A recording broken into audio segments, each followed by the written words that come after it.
Всех приветствую. Вчера я видео не записывал, потому что я думаю, вы догадываетесь, какая была причина. Да, я переезжал с биржи Binance в другое место. В своем телеграм-канале я публиковал эту новость, да я думаю, все ее публиковали.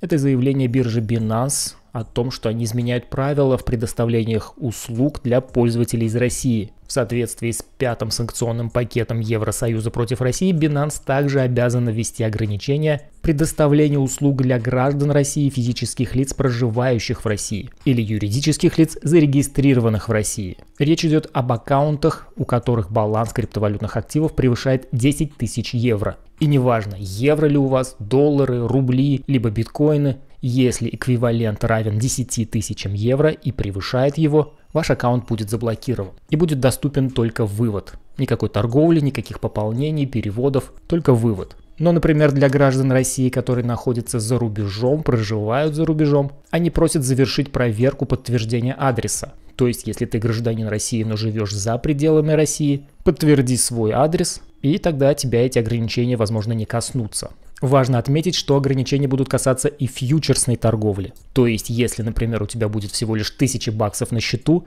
и ты возьмешь плечо X10, твоя позиция в моменте будет плюсовой, а это значит, что в этот момент будет видно, что твой аккаунт превысил 10 тысяч евро, и ты получаешь блок. На закрытие всех фьючерсных и деривативных позиций дает Binance 90 дней, начиная со вчерашнего дня. И как они в конце пишут, несмотря на то, что эти меры потенциально ограничивают обычных граждан, важно учитывать, что Binance занимает ведущую роль в реализации всех санкций, и они считают, что и другие крупные криптовалютные биржи последуют этим правилам. Пока от других бирж подобных заявлений не было, но я считаю, что в этом они могут оказаться правыми. И на данный момент не существует крупной криптобиржи, которая бы гарантировала безопасность средств для россиян. Однако тут же начали вылазить вот такие биржи, как, например, BitGet или Exmo, и они не планируют ограничивать счета российских пользователей. В частности, сингапурская криптовалютная биржа BitGet заявила, что не будет пересматривать политику в отношении своих клиентов из России и не собирается вводить какие-либо ограничения для российских пользователей. Их счета будут защищены в рамках глобальной политики сингапурской биржи. Они не собираются следовать примеру многих зарубежных бирж, включая Binance, Coinbase и других криптовалютных сервисов, так как это противоречит всей концепции криптовалютной индустрии.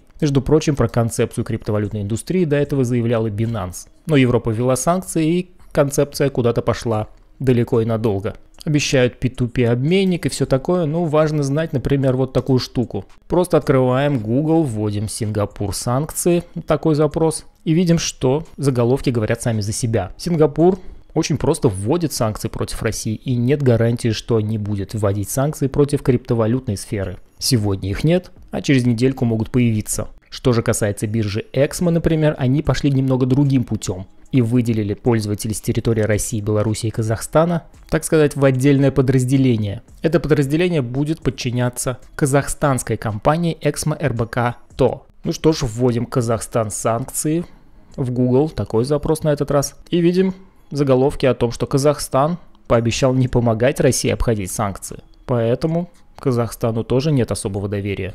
Сегодня они помогают, завтра они ограничивают. Это первый вопрос, а второй вопрос в том, что на Exmo и так ликвидность была ни к черту. А теперь, когда выделили отдельно 3 страны, эта ликвидность стала еще меньше. Ну и важно сказать, как я лично отношусь к подобным ограничениям. С практичной точки зрения, конечно, да, неудобно, приходится выводить. Лично я снизил свои активы на бирже Binance, чтобы они не превышали десятку, даже еще больше снизил. В большей степени перевел свои средства на кошельки. Пока подожду, как отреагируют остальные биржи, не тороплюсь переводить их на другие площадки. Ну а с моральной точки зрения, конечно же, стоит понимать, что Россия развязала войну, и то, что какие ограничения накладывают на россиян, не идут ни в какое сравнение, что сейчас творится в Украине. Россиянам прилетают санкции и нельзя держать больше 10 тысяч евро на счету в крипте, а украинцам прилетают ракеты в дома. Я думаю, если бы был выбор, украинцы бы с легкостью поменялись трудностями с россиянами. Ну а другой вопрос, как это может помочь остановить войну? Ну, во-первых, с учетом планируемых новых законов по сбору налогов при торговле криптовалютой, этих налогов будет меньше, а значит будет меньше финансирования войны. И второе, привлекает внимание к проблеме всех криптонов. И может быть кто-то включит голову, задастся вопросом, как говорится, а что случилось?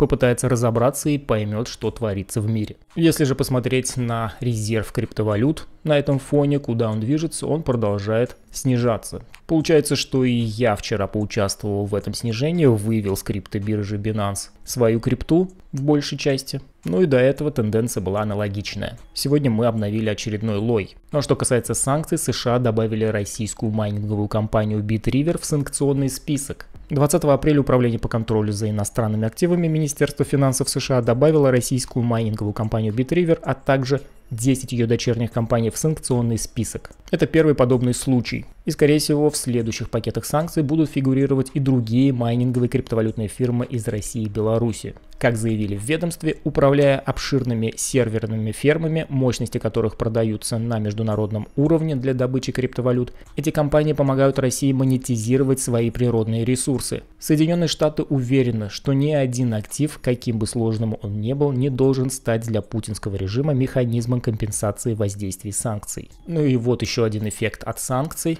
Как заявляет Минфин России, иностранные криптовалютные биржи не готовы открывать юрлица в России. А если их будет меньше, соответственно и налогов с них собрать не получится. Потому что в проекте закона о регулировании криптовалют пока планируется именно открытие филиалов на территории России, с которых можно будет собирать деньжата. Как заявил Иван Чебесков, директор Департамента финансовой политики Минфина России, приземление зарубежных криптовалютных бирж теперь довольно сложно. Все это связано непосредственно с войной России и Украины. Интерес криптовалютных бирж к открытию юридических лиц в стране заметно снизился. Мы понимаем, что приземление иностранных бирж становится маловероятным. Буквально 2 месяца назад активно участвовали в этих обсуждениях иностранные биржи, в том числе и Binance, которые были очень заинтересованы в открытии собственных юрлиц в России. Сейчас, мне кажется, этот интерес чуть-чуть подутих, но в этой связи актуальность законодательного регулирования цифровых валют только выросла. И я думаю, последние действия Binance только подтверждают эти слова.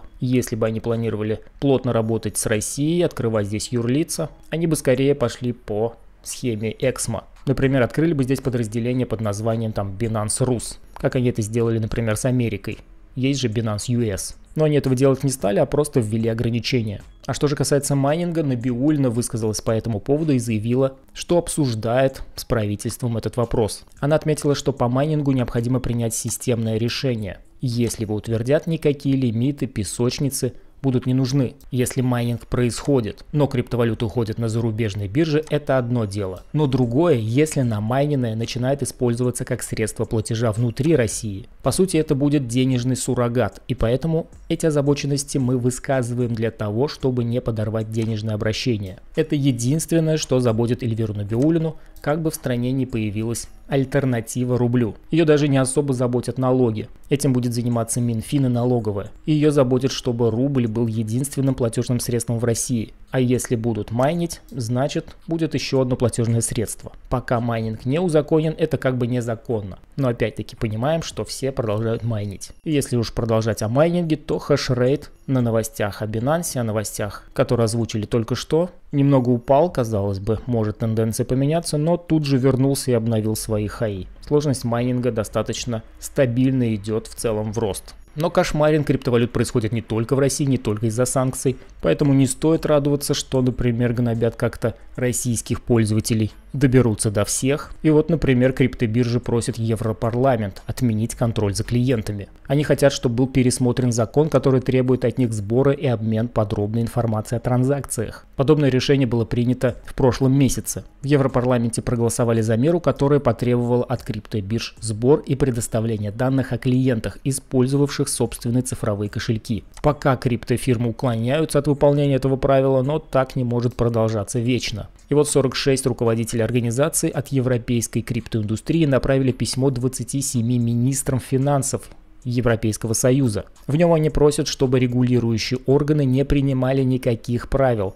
выходящих за рамки тех, которые уже предусмотрены целевой группой по финансовым мероприятиям и ее стандартами по борьбе с отмыванием денег. То есть уже есть какие-то правила, которые помогают выявлять незаконные транзакции. Но Европарламенту это мало, они хотят знать конкретных людей, всех задианонить. Поэтому закручивание гаек тестируется на россиянах, а потом вполне возможно перейдет и на другие юрисдикции. Даже в самой Украине вот запретили покупку криптовалют с гривневых счетов. Нацбанк Украины ввел дополнительные ограничения на трансграничные операции граждан, которые затронули в том числе криптовалютные транзакции. Согласно их распоряжению, физлицам временно запрещено проводить квази-кэш-операции с гривневых банковских счетов. Трансграничные P2P переводы в нацвалюте лимитированы суммой 100 тысяч гривен в месяц.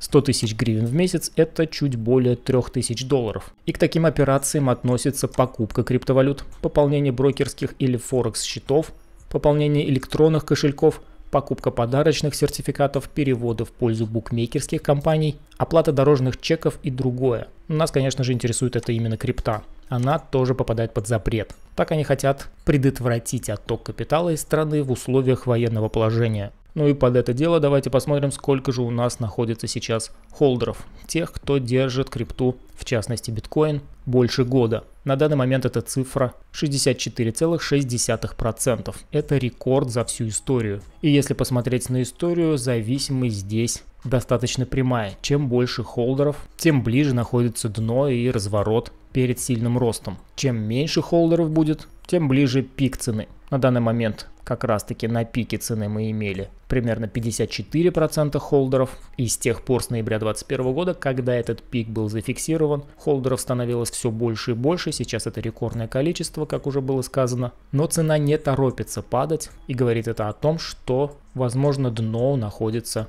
примерно на этих уровнях. Если же смотреть на популярность биткоина, с учетом того, что может быть это у нас дно, где можно осуществлять закупки, мы видим, что по Google трендам явно прослеживается тот факт, что хайпа вокруг биткоина сейчас совсем нет. Его популярность сейчас намного ниже, чем была во время пиков. Сегодня равен показатель 17, ниже мы были только в конце 2020 года. Тогда был равен показатель 16, и после этого мы начали хорошее такое ценовое восхождение. Если же говорить о популярности NFT, то пик этого направления был в начале 2022 года, и после этого популярность все меньше и меньше. А в целом настроение у нас по-прежнему негативное, находимся в страхе, сегодня цифра по индексу страха и жадности равна 26, вчера была 27. За последние 24 часа было ликвидировано 73,5 тысячи трейдеров, забрали у них $308 миллионов. Но информация от Джерома Пауэлла, о которой я предупреждал еще в начале недели, что 21 числа будет он выступать, S&P пролились вниз, на этом же скорректировался и биткоин, и поэтому большинство у нас ликвидировано именно лонгистов. Ликвидации были достаточно сильными. Еще больше ликвидаций в последний раз были 11 апреля. Ну и куда теперь открывают позиции? За 24 часа лонги также особо не поменялись, шорты сократились почти на 2%. Посмотрим на динамику, увидим, что открытие лонговых позиций сперва остановилось, их рост остановился. Теперь их становится даже чуть-чуть меньше. Динамика у нас нисходящая. Что же касается шортовых позиций, то также в целом динамика выровнялась с небольшими падениями, ростом, но в целом боковик. Ну и стоит отметить P-Cycle Top Indicator, который недавно собирался пересекать сигнальную линию, но из-за этого падения вчерашнего, можно так сказать, передумал, остановился прямо возле этой линии и сейчас определяется, куда ему дальше идти. Если цена продолжит падение, то, естественно, и этот индикатор пойдет вниз. Ну а куда продолжит идти цена, давайте посмотрим на графике. Последний раз, когда смотрели пару дней назад, предполагалось снижение. Так мы и сходили. Цена биткоина скорректировалась, и после этого возможен рост. Налили еще в пару лимитников. Сценарий на рост здесь не отменен, потому что здесь стоп так и не пробили. Это во-первых. Во-вторых, вот эта структура очень похожа на восходящий такой клин, на импульс. Единственное снижение также пока имеет импульсный характер, но здесь может пойти все вот по такому сценарию. То есть сейчас у нас идет импульс, если это все в рамках коррекции, значит должен быть еще как минимум один импульс. Откорректируемся и дорисуем еще один импульс без пробития вот этого лоя на уровне 38500. Ну либо можем здесь запилить треугольник с дальнейшим движением наверх. Пока в приоритете это зигзаг в корректирующей волне. К тому же даже если мы будем обновлять лои, судя по структуре, здесь все-таки в приоритете вот такое движение. Даже если это была волна А, а не волна 1, то после коррекции мы должны как минимум еще раз достичь вот этот пик. И после этого только обновлять лои. Но это уже запасной сценарий, пока здесь для меня в приоритете это движение наверх после коррекции. Благодарю тех, кто досмотрел видео до конца, ставьте лайки, пишите комментарии, подписывайтесь на этот канал, на телеграм-канал. Всем удачной торговли и счастливо!